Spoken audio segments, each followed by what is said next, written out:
Okay, so let's look at the homework, and I think you said you really were confused about what formula to use with what, and that's just very normal, very typical, and it gets better as you practice more, and that's what this is supposed to be all about. It's time to give you some practice, so let's see what we can do. All right, so here are the equations that I gave to my students. I'm not sure which ones you're getting, but I'm pretty sure they're going to be very similar to this. All right, I gave them average speed is distance over time. Average speed is final plus initial over 2. Now that VI, they may use V naught. I don't know. And they may use S for distance. It doesn't matter. It's just a letter. It's still the same thing. All right, then you have acceleration is VF minus VI over T. And then I can rearrange this and have AT is equal to VF minus VI. This minus VI can be added to that side, and when I do that, I write it as VF equals VI plus AT.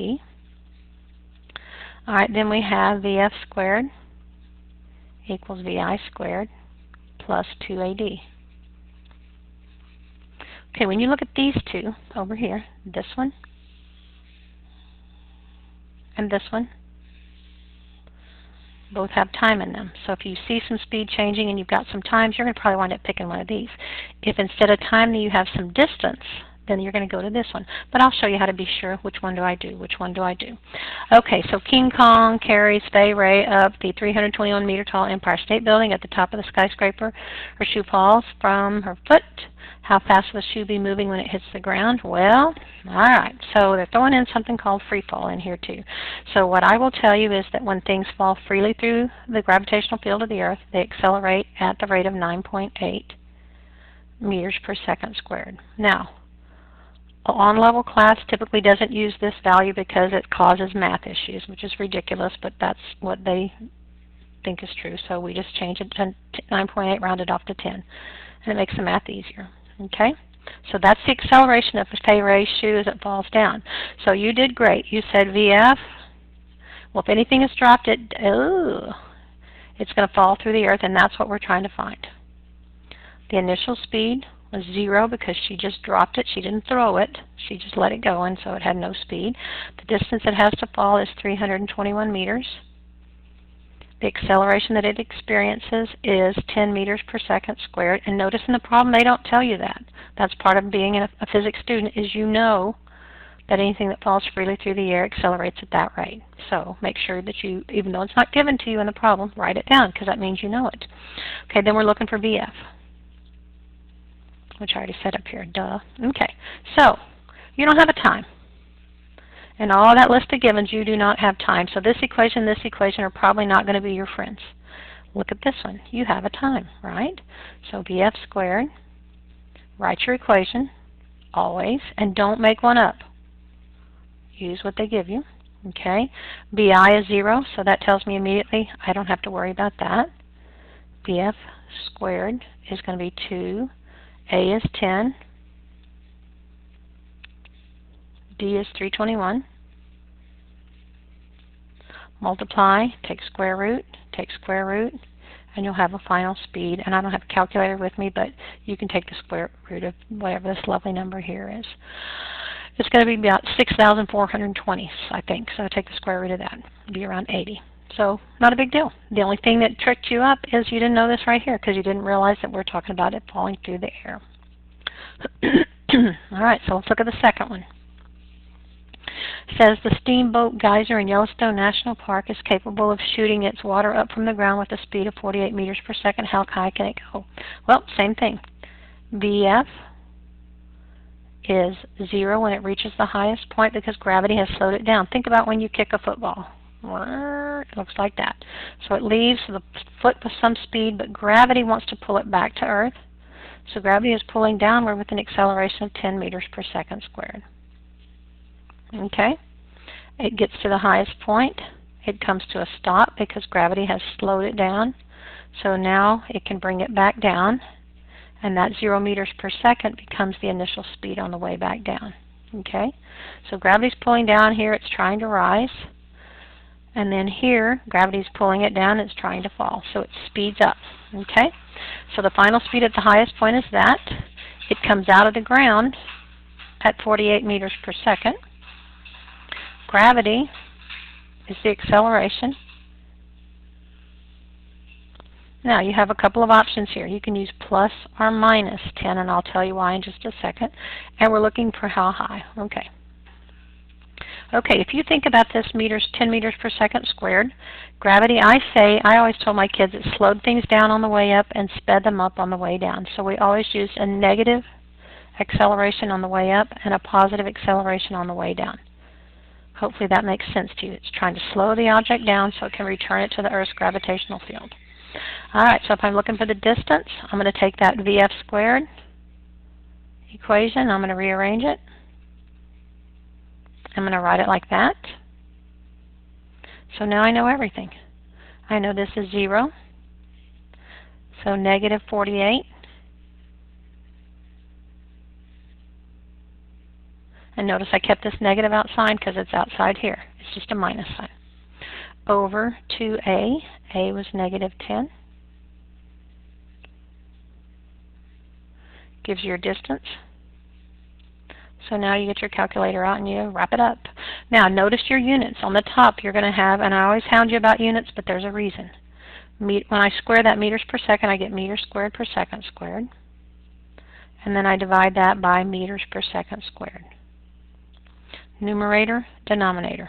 Cancel, cancel, cancel, and cancel one of those. So all you have left in terms of your units is meters, which is what distance should be in, and you know I've done it correctly if I just don't make a math error.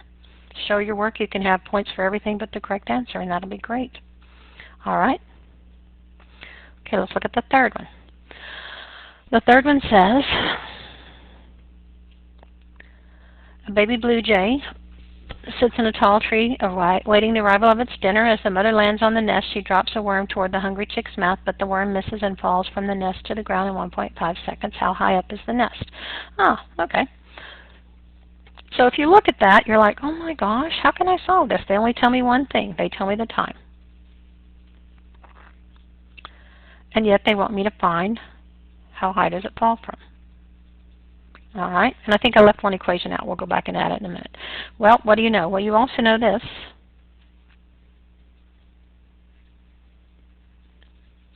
And since it's falling back toward the Earth, we'll call that a positive. And then what else do you know? She dropped it, so that means the initial speed is 0. So even though they only gave you this initial piece of information, you can figure out several other things just by thinking, okay? So remember, that's what you got to do, is you got to think. What's going on? What's going on? All right. So there's an equation I left out right here. And you probably knew that when you saw my list up there and probably laughed at me like, oh my goodness, you left one out. But that's what it is, okay? So if VI is 0, this whole quantity goes away. So now I just have 1/2 positive 10.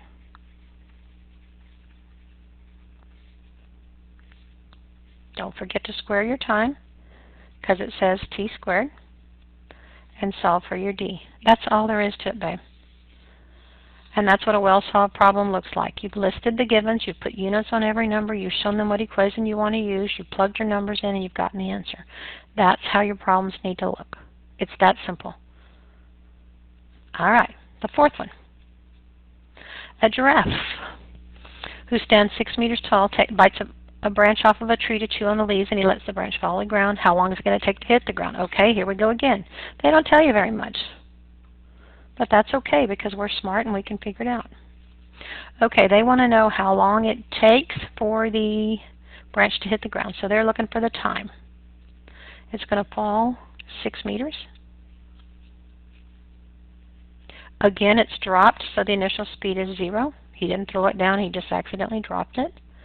And we know that the acceleration, since it's headed back to the Earth, is a positive 10 meters per second squared, because that's what gravity is for your class. That's what we call the value of acceleration due to gravity, a positive 10, or negative depending on up or down. So we want the time. Okay, well, let's see what we can do. Well, we have the distance and the time. This one has the distance and the time. If you go back to these ones up here that I showed you,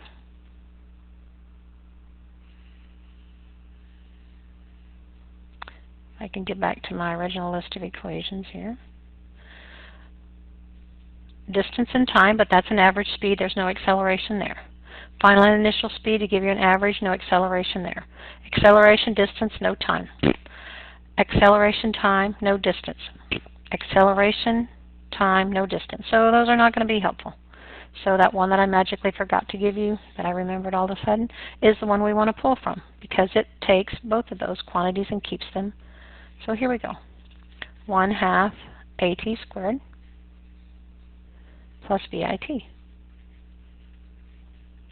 So that's 0 because he dropped it.